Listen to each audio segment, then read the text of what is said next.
এটাকেই বোধহয় বলা হয় হইচইয়ের শেষের শুরু। হ্যালো বন্ধুরা, আমি Sudip and welcome to filmy retake. এখন কথা বলবো হইচইয়ের আপকামিং ওয়েব সিরিজ বোকা বাক্সতে বন্দি তার ট্রেলার নিয়ে। দেবালয় ভট্টাচার্যের মতো নাম আছে, তিনি এই সিরিয়ালটার পরিচালনা করছেন। তো এখানে আমরা যদি গল্প দেখতে পাই, যেটা পুরোটাই বলে দেওয়া হয়েছে, একটা চরিত্র যার একটা লাভ অ্যাঙ্গেল আছে এবং সে একটা সিরিয়াল করে এবং পরে জানা যায় যে সেই সিরিয়াল থেকে সে বেরোতে পারছে না। তাকে বলা হচ্ছে যে ক্যামেরা তো নেই, সেই সেটের মধ্যেই সে আটকে আছে। সো এটা কি একটা রিয়েল সেট, নাকি এটা একটা ষড়যন্ত্র, নাকি এর পিছনে অন্য কোনো স্টোরি আছে, নাকি ডবল রোল আছে, এইরকম বিভিন্ন কথাবার্তা, বিভিন্ন রকম হিন্ট দেওয়া হয়েছে এই গল্পের মধ্যে। বেশি আমাদের সিরিজে গিয়ে দেখতে হবে। এবারে প্রথমেই দেখুন, আমরা যে বলি যে হইচই সিরিজ ফরম্যাটই জানে না, একটা দুটো এক্সেপশনাল কাজ অবশ্যই আছে তাছাড়া, এবং তাদের যে মূল অডিয়েন্স তারা হচ্ছে সিরিয়ালের অডিয়েন্স। তারা বহু কুপন কোড দিল পুরো বছর ধরে, এত টাকা ছাড়, অত টাকা ছাড়, দিওয়ালি অফার, বড়দিন অফার, তাও কেউ সাবস্ক্রাইব করলো না। এবারে তারা পুরোপুরি তাদের যে সিরিজ ফরম্যাটটা আছে সেটা সিরিয়ালে কনভার্ট করছে। তার জন্য এই ধরনের কন্টেন্টের দরকার।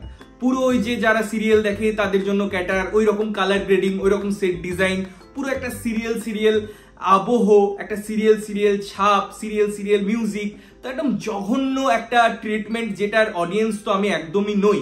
এবারে দেখুন, কনসেপ্ট ওয়াইজ আমি বলবো না যে খুব খারাপ একটা কনসেপ্ট বা একটা রদ্দি একটা কনসেপ্টের মধ্যে আভিজাত্য ছিল, বাট সেটা দেখানোর জন্য যে স্টাইলাইজেশনটা করা হয়েছে সেটা বিরক্তিকর। এবং যদি সেই যে কনসেপ্টটা আছে সেটা যদি প্রপারলি এক্সিকিউট না হয় সিরিয়ালে, তাহলে পরে তো এটা নিয়ে রোস্ট করা ছাড়া আর কোনো উপায় থাকবে না।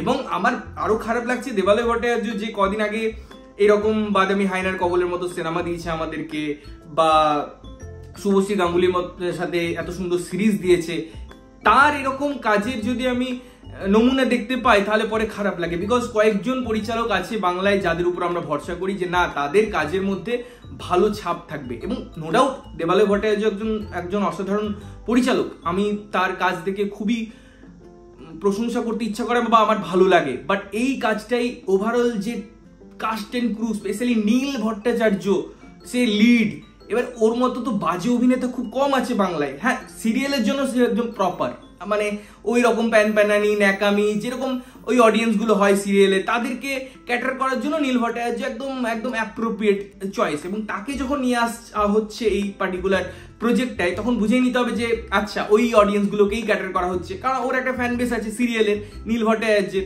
তো এইরকমই। এবং আপনি যদি সোলাঙ্কির কথা বলেন, তাকে দেখতে ভালো লাগলেও তার যে ওভারঅল জার্নিটা আছে সেটা আমার মনে হয় ঠিকঠাক ভাবে এক্সিকিউট করা যায় না। এবং কনসেপ্টটা ক্লিয়ার করার চেষ্টা করা হলেও অডিয়েন্সের সামনে সেই হাইপটা ক্রিয়েট করতে পারা যায় না, কারণ তারাই বলছে সিরিয়াল, সেই সিরিয়াল ফরম্যাট, এটা একদম ডাইরেক্ট। এতদিন যে আমরা বলতাম যে সিরিজটাকে তারা সিরিয়াল ফরম্যাটে বানায় বা একটা সিনেমাকে বড় পর্দার সিরিয়াল তৈরি করে, এই জিনিসটাকে আমার মনে হয় হইচই খুব সিরিয়াসলি নিয়ে নিয়েছে। এবং তারা বলছে ঠিক আছে, চলো আমরা তাহলে সিরিয়ালই বানাই, সিরিয়ালের আদতে একটা সিরিজ আমরা বানিয়ে দেবো। এবং ওভারঅল আমার এই কনসেপ্টটাও একদম ঠিকঠাক লাগেনি।